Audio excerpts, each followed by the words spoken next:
Bom dia, meus amigos. Hoje, 18 de abril, sexta-feira, falaremos sobre o tema Poupe Tempo.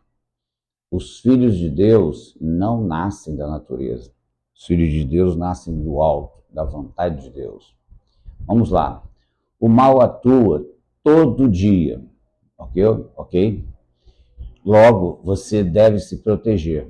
Não ache que o mal só acontece com os outros, que nós temos a tendência a achar que só vai acontecer com os outros, nunca com a gente, né? Você poderá tentar pagar uma conta impagável e sofrerá consequências eternas. Provérbios 27:12 diz: o prudente vê o mal e esconde-se, mas os simples passam adiante e sofrem a pena. Então, daí a prudência. Acredito que juntar no verão para ter vida no inverno é prática bem conhecida para quem vive em regiões de estações extremas. Mas, na vida com Deus e o mundo, temos que juntar muito e sempre, porque cada estação tem sua exigência extrema e diferenciada, né? E não é fácil viver nesse planeta, ok? Provérbios 10:5 diz: o que ajunta no verão é filho sábio, mas o que dorme na cega é filho que envergonha. Não dá para parar, né? Ouvimos todos os dias a máximas de filiação. Todos são filhos de Deus, né? Você já ouviu falar isso? Todo mundo é filho de Deus, principalmente quando a pessoa morre. A pessoa, vamos supor, né? A pessoa foi mó pilantra, deu tombo na cidade, fez tudo coisa de ruim, adulterou, mas ali no caixão todo mundo fala que ele é santo. Ah, que esteja com Deus. Gente, não é assim que funciona. Não adianta tentar se enganar depois que a pessoa morreu. Se ela morreu em Cristo, ela estará com Cristo. Se ela morreu sem Cristo, não adianta nem orar. O traçado dele já está firmado, tá? Mas há quem goste de se consolar com as mentiras, né? Com os próprios enganos. Mas vamos lá.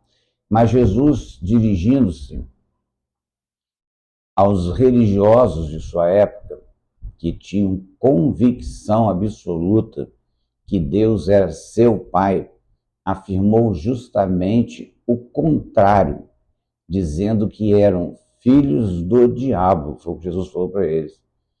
Com certeza, sua origem espiritual definirá sua vida para sempre.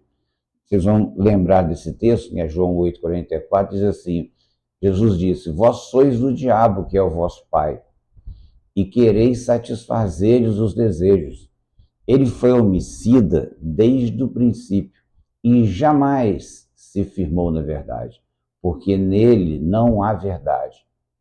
Quando ele profere mentira, fala do que lhe é próprio, porque é mentiroso e pai da mentira. Gente, vale a pena dar uma instrução sobre esse texto.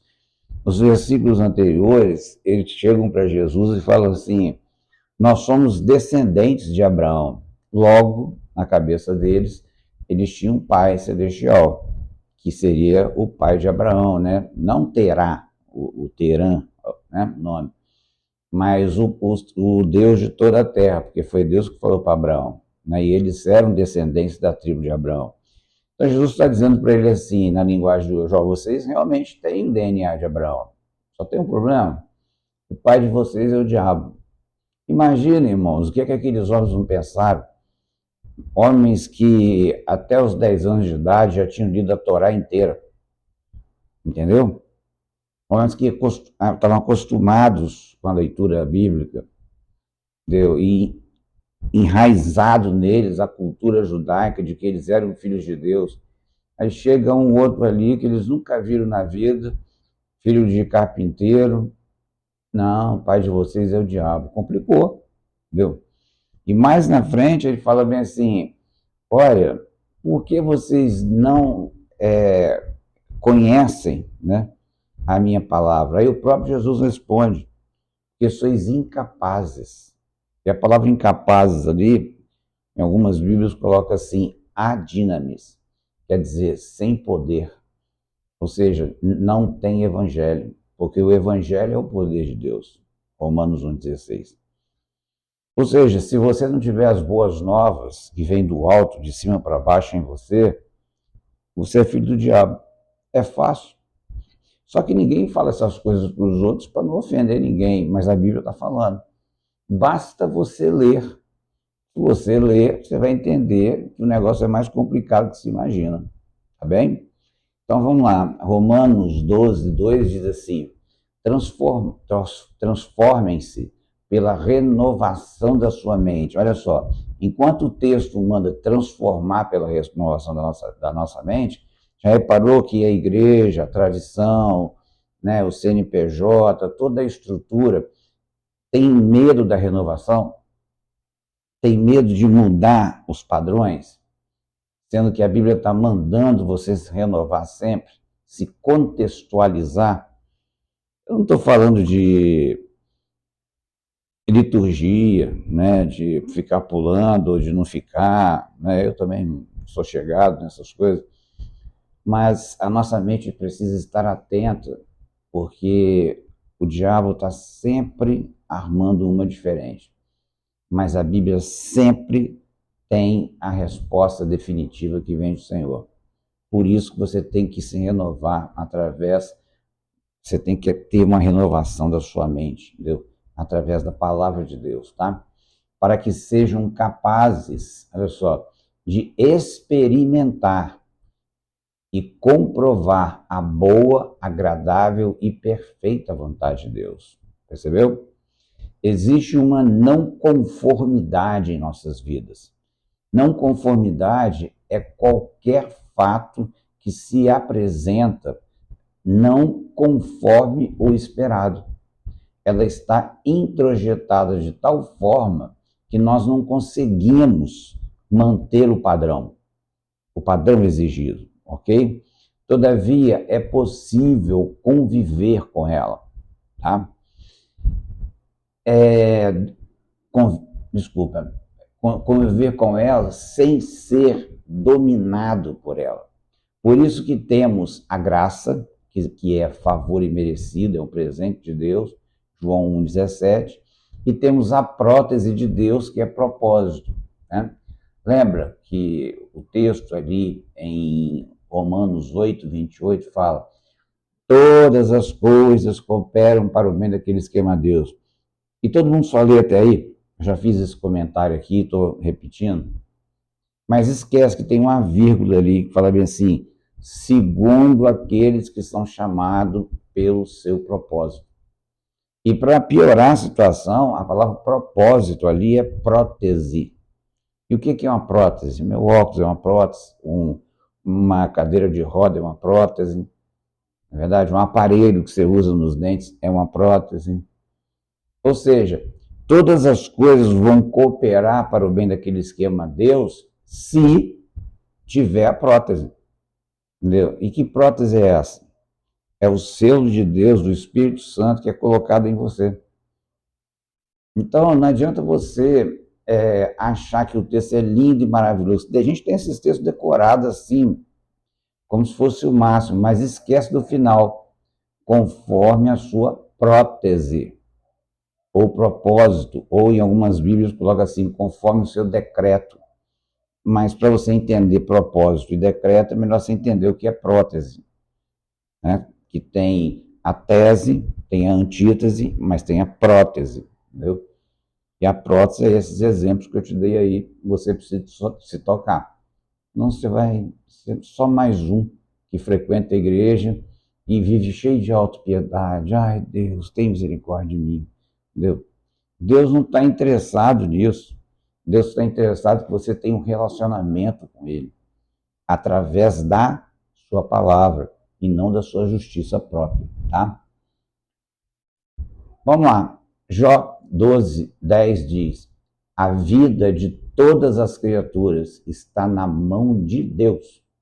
É Ele quem mantém todas as pessoas com vida. Percebeu? Não é você, não são seus remédios, não é o seu jeitinho social que mantém você com vida.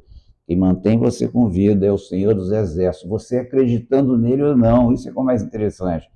Ele não está nem aí se você acredita ou deixa de acreditar. Pelo contrário, ele está acostumado com as pessoas que não acreditam. Mas no dia do juízo final, tanto que acreditam como o que não acreditam, vão todos dobrar o joelho diante do Pai. Tá? Por isso que lá em Colossenses 1,16 diz, pois tudo, absolutamente tudo nos céus e na terra, visível e invisível, tá? Todas as coisas começaram nele e nele encontram o seu propósito, o seu decreto, a sua prótese.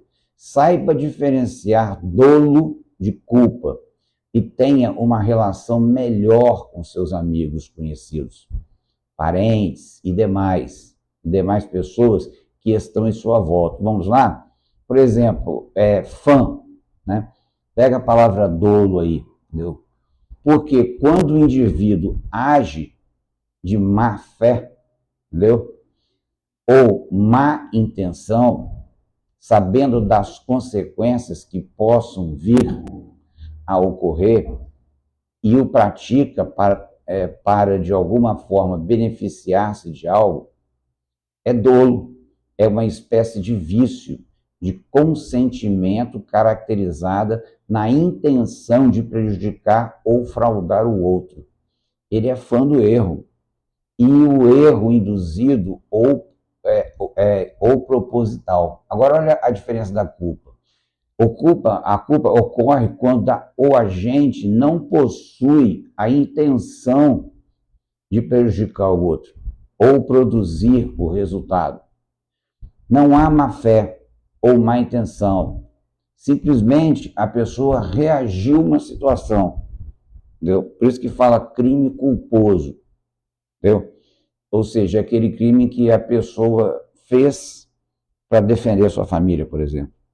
Mas ele não estava interessado em fazer nada. Ele não tinha o dolo. Ele não é o fã da desgraça alheia. Entendeu? Pense nisso. Coloque as coisas nos devidos lugares. Veja de novo o vídeo. E eu não costumo fazer esses pedidos, nem no começo, nem no final, mas se inscreva. São 5 letras, né? Se inscreva, curta, comente, né? Compartilhe, entendeu? E também contribui o que quiser, se quiser. Mas, de preferência, curta, compartilha, entendeu? Faça aquele comentário básico, amém, porque isso vai fazer com que o algoritmo, né, da plataforma comece a girar e vai dando mais engajamento. Isso é muito importante para mim e é importante para o evangelho que vai ser proclamado para várias pessoas. Às vezes um textozinho desse, um vídeo pequeno como esse, que eu costumo fazer de 10 minutos, às vezes vai para 20 e tudo, mas não, eu já fiz de 4 até. Pode fazer a diferença na vida de muita gente, ok? Que Deus te renove suas forças e te use para a glória dele, em nome de Jesus, tá? Então, lembre-se, pouco tempo, os filhos de Deus não nascem da natureza, não são filhos da natureza. Os filhos de Deus são feitos no alto. Ele falou isso para Nicodemos. Fica na paz.